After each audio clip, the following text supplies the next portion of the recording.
సాగివే నాలో భాగస్వామివై యేసును వెంబడించు సహవాసివై అంతము వరకు నీకు తోడై ఉండి క్రీస్తుని నీడలో ఫలించెదము.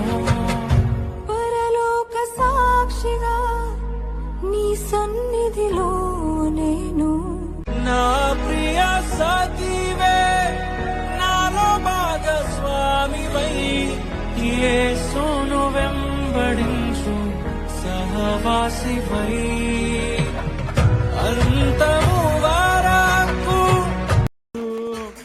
చప్పట్లు. ఏమి ఇవ్వలేము ఆయన చేసిన మేలులకు. ఏ పాటి వారమైన నన్ను ఏ మంచితనములో నా జీవితానికి ఎందుకో పనికిరా నా జీవితానికి తన కృపతో నింపి తన దాసురాల్లో నాకు అనుగ్రహించి మమ్మల్ని జతపరిచిన దేవునికి వందనాలు.